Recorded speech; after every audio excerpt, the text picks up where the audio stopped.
Today we're going to be learning Bava Batra Daf Lamed Zayin. We're going to get started from the bottom of Lamed Vav Amud Bet where we ended yesterday. So we went back to the Mishnah where Rabbi Yishmael had talked about that what they were discussing before is true for a stei lavan, which is a field of wheat, of grain. But in a stei ilan, where there's trees growing or vines, we'll see. So the rules are not the same. So I'm going to go back to the Mishnah and read it inside. What does Rabbi Yishmael say there? The stei ilan kanaset tuato masaket seitav kanaset ketzo hare elu shalosh shanim.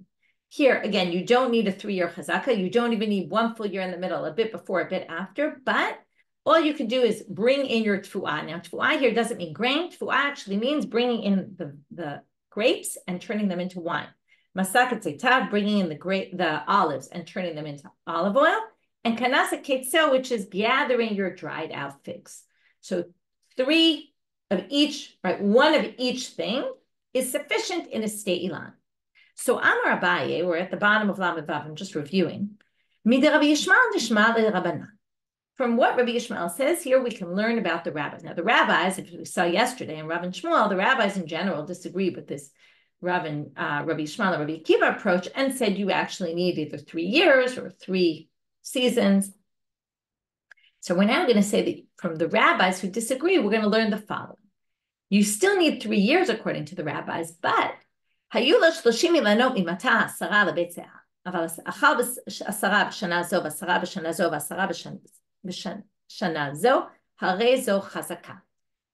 you had 30 trees and each one was in a field of a size of a beit, 10 trees to a beit, 1, 2, 3 right near each other, let's just assume.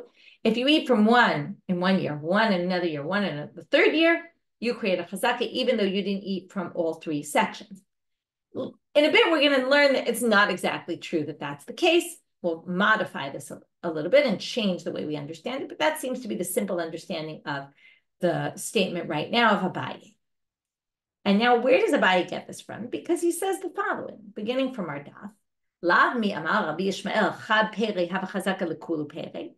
Rabbi Yishmael seems to say, now, either which way, he doesn't need 3 full years, but he does say that by dealing with the wine and dealing with the olives and dealing with the figs, you can put all those 3 together and create a chazaka, 1 chazaka out of everything, even though you really only dealt with each one once. Hachanami. So now when we make the jump from there, we're going to assume that they argue about the least possible things. So the rabbis say, no, you need 3 years. 3, right, pickings and dealing with them, process of making wine, olive oil, dried figs isn't enough. You need what? You need 3 years worth.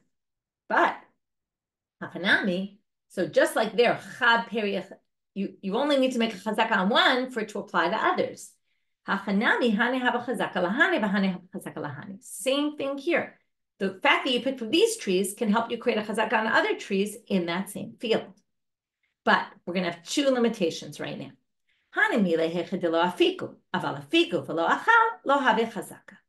That's only if they didn't produce any fruits. If you have fruit trees, you probably know that some years you just don't get any fruits on your trees. Often it's every other year, depending on the type of tree. So many trees are like it, where they don't grow every year, or maybe even in 2 years in a row, you might not have fruits. So this is a case where you didn't enjoy the produce. Again, eating doesn't mean physically eating. It means selling, making profits on it. But when there were no fruits to make profits on. So if you took from these trees and then didn't take from them the following year or the 3rd year, but took from other trees that year, because those trees didn't have fruits on them, that's when you can create this kind of chazaka. But if they bore fruits and you didn't use them, well, then of course you can't create a chazaka. What is a chazaka? If not, I benefited and the owner didn't complain. If you didn't benefit from them at all, then you can't create a chazaka that way. So if I took from some of the trees and didn't take from the other trees which actually had fruits on them, and only 1 year I took from those fruit trees, well, then I didn't create a chazaka if there were fruits on them another year and I didn't use them. And another limitation, vuhu de baze bazuze. A little bit of a difference of opinion what this means. The Rashbam says what this means is this changes a little bit our perspective, or a lot maybe, our perspective of this case. This is if they're scattered throughout, meaning we didn't mean, like we said originally, first you did these 10, then you did those 10, then you did those 10. No, if you did it like that, even though they're all part of one big field, they're different sections. And one could say, what do you mean? I didn't complain because you only ate from that section one year, and you ate from that section a different year, that section a different year. That didn't create a chazaka, because I would have, I thought you were only trying to take ownership that year on that one and that year on that one. So I saw you didn't do it 2 years. I didn't complain, said the owner.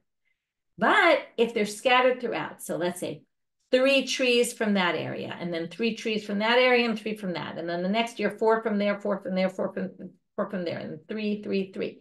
That's what we're talking about, a case where they're scattered throughout. Otherwise, you can't create a chazaka in this way. New case. And we're going to have a bunch of permutations of this kind of thing, of somebody buying trees and someone buying land. Okay, so now the first thing you need to know, and the Rashbam quotes this coming up, that there's a Mishnah, in the Rashbam, that's Amar of Zvid, about the center of the Rashbam. I'm just skipping to the second line in that Rashbam.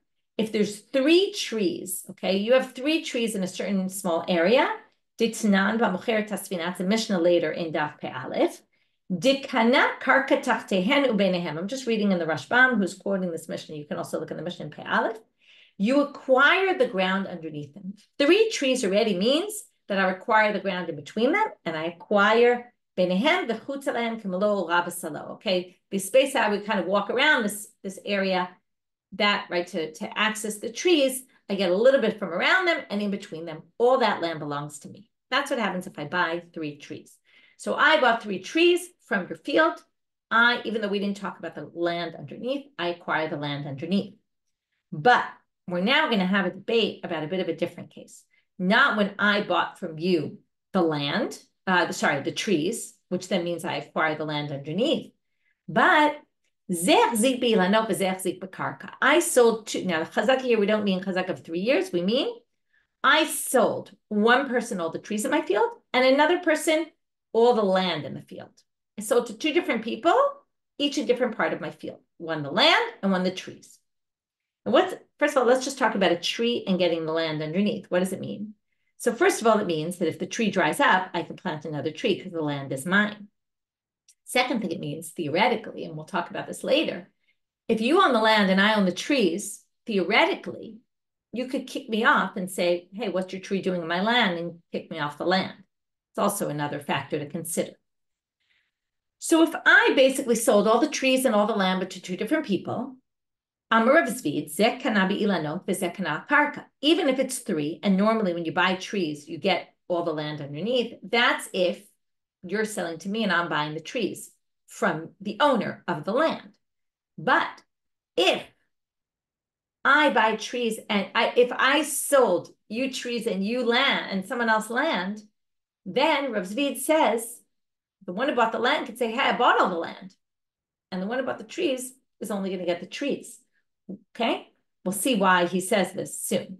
Okay, the truth is we can look in the Rashbam. The Rashbam already explains it. It's only going to come up on the daf, on the bet. So I'll just go back to that Rashbam Amar Rav Zvid. If you look 2 lines from the bottom, Matzei Amarle of that Rashbam, Matzei Amarle Bal Hakarka Labal Ilanot. The owner of the land can say to the owner of the trees, Ki heche lately be ilanot. Listen, I didn't get any part of your part. I don't have any rights to the trees. L'didach nami leilach bekarka. Okay? You bought trees, I bought land. I don't have any parts of your trees, so you don't have any parts of my land. That's Rav Zvid. Matkefla Rav Papa. Rav Papa says, in Cain, right? And here it's because there's another buyer. In the Mishnah, there was no other buyer. It was just somebody bought the trees. The assumption is I give you the land with the trees. Matkefla Rav Papa. In Cain, ein lo lebali lanot bekarka klum. Rav Papa says, if that's the case, that ein lo, right? That if you're going to say this, you're basically saying that the Bali Ilanot has no rights to the karka. If that's the case, like I said before, that's going to create a major problem. If you bought trees and someone else bought the land, well, when you buy if the one who bought the land can say to you, hey, what are your trees doing in my land? Get off my land. So what was the point of buying the trees? So basically, Rav Papa says, Ela Amar Rav Papa, the one about the trees gets half the land under the trees, and the one about the land gets half the land under the trees, and they share it. And that way, the one who bought the land can't kick him out. There's a big debate about whether we mean literally half-half, okay, and perhaps right? If we're talking about just that area that theoretically the one who bought the trees normally gets, according to that Mishnah, well, then it makes sense we split a 50-50, going back to all these laws of where we split things, because theoretically they both really have rights to it. The response says it's not exactly 50-50. The one who has the land, the trees, gets exactly whatever part of the land the trees need, and the rest of it goes to the owner of the land. Right? It sort of depends how much land there is. Anyway, the idea is, Rav Papa thinks the one who buys the trees does get the land, and Rav Tzvi thinks in this case, no, it doesn't get anything, because again, the Bala Karka can say, hey, I didn't get any part of the trees, you don't get any part of the land. Now we're going to do another different variation of this kind of sale. Pshita machar karka v'shir ilanot lefanav. Now we're going to talk about a case. Let's say I'm the seller. I sell you part of something. Now, which something, we're going to switch the cases. So right now I sold you land and I kept the trees for myself. Yesh lo karka. Obviously, if I kept the trees for myself, I get land. Okay, now, Rashbam here says, and it's going to be a little confusing, how many trees are we talking about? Because again, the Mishnah says that if it's 3, then you definitely get the land between and around. If it's 2 or 1, you don't get all that land. So now they're going to say, well, if I sold you land and kept the tree for myself, then for sure, and that's now, I didn't say anything about it in the deal when we did, let's say, a document, but obviously I kept the land for myself, because otherwise, again, you could just kick me out. So of course it was implicit in the arrangement that I was obviously keeping land to myself. And therefore, yesh lo karka. I clearly get the land, because otherwise you could kick me out of the land. You could kick my tree out and say, hey, get rid of this tree. So obviously it was in my best interest to make sure to keep it for myself. Now we're going to access a different machloket. Actually, not access, reference a different machloket about someone who sells a pit or a cistern in their, sells their field and retains a pit or a cistern in the field. Okay? Sell you my field or my house, and I say, but I'm keeping this pit or cistern for myself. Now, right? Why? It's full of water. I want to be able to have water. Let's say I live nearby and I want to be able to get water. Now, what's the problem? In the arrangement, all I said was I'm keeping this pit for myself. I never talked about having an access route to get there, but to get to the pit, I have to walk through your territory. So now the big debate becomes, and here's a machloket between Rabbi Akiva and the rabbis. When I sold it to you, since I didn't say I'm keeping a path to get there, Rabbi Akiva says, well, you didn't say it. You don't have it. And why is that? Because we can assume mocher ba'ayin yafa mocher. When someone sells, they sell with a generous eye, meaning I was generous about it. I sold you the whole thing. I kept back what I kept back, and that was my pit, my cistern. Now, if I want to access my cistern and get water from there, I actually have to purchase the rights to walk through your land. I might have to pay you. Okay? That's Rabbi Akiva. The rabbis say, what kind of ridiculous thing? What? I would sell it to you in a way that I would then have to pay to be able to access it? Doesn't make any sense. Someone who sells, mocher ba'ayin ra'a mocher, they're stingy about it. I'm only going to sell you what I need to sell you. Or what, I'm not going to stab myself in the back. I'm obviously going to keep myself the path. So I don't have to pay you. It's obvious. It's implicit in the agreement, even though we didn't say so, that I get that path. So now, let's go back to our case. If I sell you land and I keep the tree for myself, I obviously meant to keep the karka. And continues the Gemara and says, even if you say that when someone sells, they're very generous and they don't necessarily keep things to themselves like the path to get to the cistern. Well, that's only when you're talking about a bore, a pit, or a cistern. Why? And we'll talk about the difference in a minute. You'll understand when we get to the second part, which is it doesn't ruin your land at all. Like having a bore there doesn't make your land nearby any worse, doesn't soak nutrients from the land. About ilanot, but trees turning out on a bed, that weaken the land.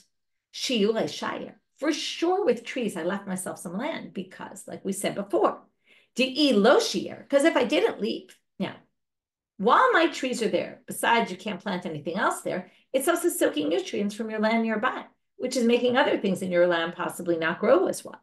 So lemale akori lanavizil. You could easily say to me at a certain point, listen, get rid of your tree and get out of here. So it's clear that even if when it comes to the bore, since the bore, all I need is a path to get there. I'm not ruining your land by having it there. And I kept the rights to the bore, so you can't complain about that. So obviously, there's a logic to saying I didn't acquire myself a path. At least Rabbi Akiva would say that. But by us, Rabbi Akiva would for sure say, there's no way that I would leave the trees for me in a way that you could theoretically kick me off the land. So of course I bought the land underneath, and then the land's mine, and then you can't say this is weakening my land because I own the land. Okay, that was case 2. Case 1 was I sold to 2 people, and we have machloket Rav Papa Rav Zvid, whether the guy who bought the trees gets the land. Okay, and that's in a case of 3 trees. This is a case of 2 or 1 tree, and I kept it for myself, but didn't specify that I was keeping the land. I obviously meant to keep the land, even if you hold that I sell generously. Here, we're going to get to the machloket Rabbi Akiva and the rabbis in a different case. So now let's flip the case. Machar ilanot, I sold you the trees, and shiur karka lefanav, and I kept the land to myself. Then it's a plukta to Rabbi Akiva of Rabbanit. When I sold you the trees, now here I don't need to protect myself by keeping the land under the trees. I sold you the trees. The question is, am I mocher ba'ayin ra'at or ayin yafa? Now, again, we'd have to assume we're talking about here b'shnei ilanot, because 3 trees, for sure I sold you the land. Now we're talking about 2 trees. And whether or not I sold you the land underneath really depends on whether you hold I was generous. And if I'm generous when I sell, then I sold to you the trees. I obviously sold to you the land as well.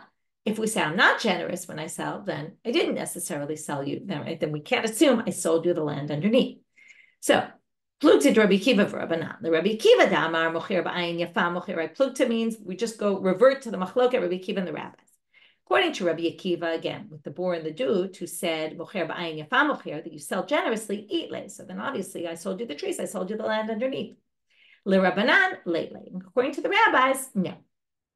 Yeah.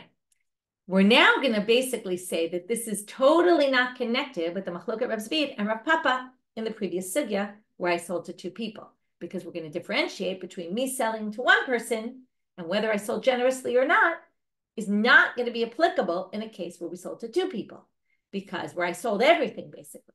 Because first of all, let's just think about it. If I'm generous or stingy, right? Let's go with the stingy. If I'm going to be stingy when I sell, it's because I want to keep for myself. In the case where I sold to 2 people, well, I'm not going to be generous compared to one and stingy compared to the other. Why would I choose one over the other? And it's not in my interest at all. Okay, so let's just start with the first one.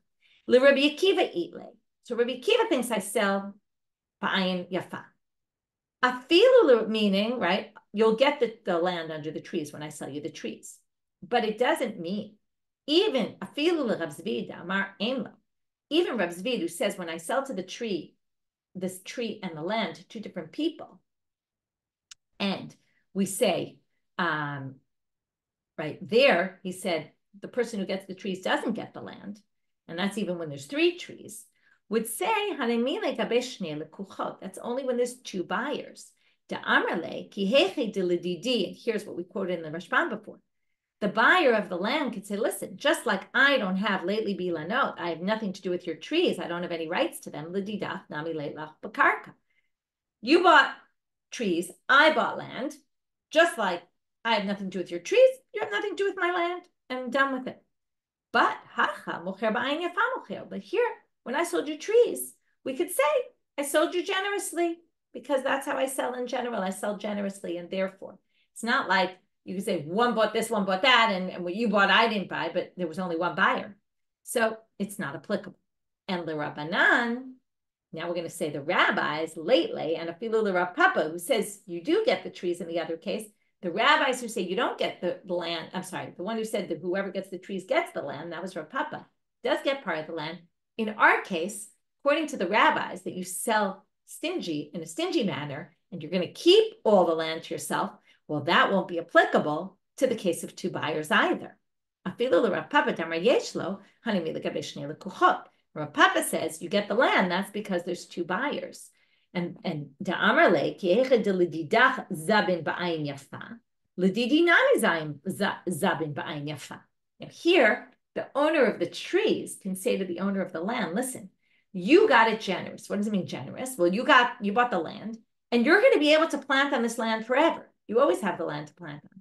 Well, me too. If my tree dies, I should be able to plant on it forever. We both got sold generously. But But here, in other words, what they're also saying, they're not saying this explicitly, but the Rashba says it kind of nicely or interestingly. The Rashba says, that's what we said,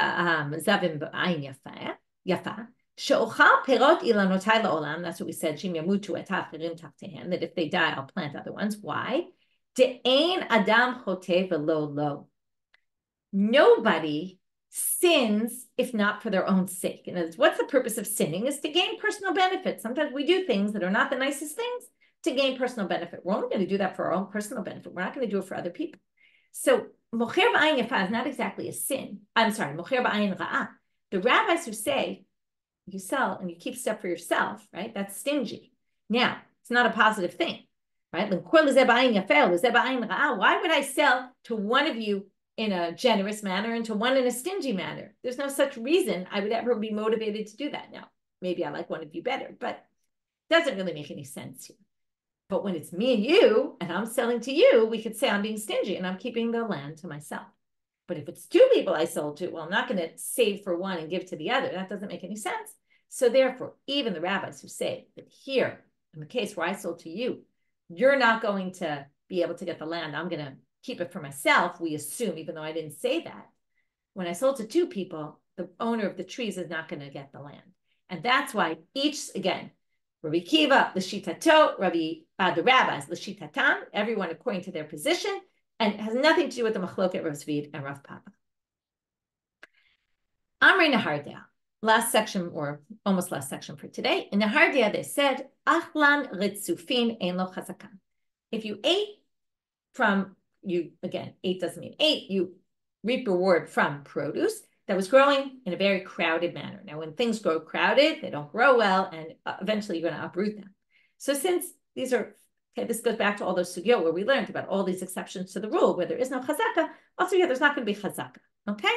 Because you ate them, they were all mushed together, they weren't going to grow well, they were going to eventually be uprooted, so the owner didn't care that you ate them, and therefore didn't protest. Matkifla Rava says, what are you talking about? You would never be able to acquire a field where this asfasta was growing, that stuff the animals would eat, the hay, you know, because they're always growing. When they grow them very crowded, and then no one would be able to acquire it if you're right. So Rava says, I'm going to modify what you're saying and say that you got it wrong. And the issue of ratzuf and crowded has nothing to do with chazaka. It doesn't go back to those earlier sugyot. It goes back to what we were dealing with today. So El Amar Rava said, if I sell you stuff that's all joined, stuff together, then, meaning trees that are very, very close to each other, you don't get the land underneath. Why is that? Because I'm not selling you, right? The trees are not going to make it anyway. So I'm not selling you anything that has any long-term reality, right? It's just short-term. So I was selling you for the short term because it's not going to last anyway. So then I'm not selling you the land, which is kind of the long-term element. I'm a Rabbi Zera Kitanai. So Rabbi Zera now says what Rava says really a debate between Tanaim, meaning if Rava, right, if the Tanaim were living later, right, some of them would agree with Rava, some of them wouldn't, or Rava agrees with one side of a Tanaitic debate.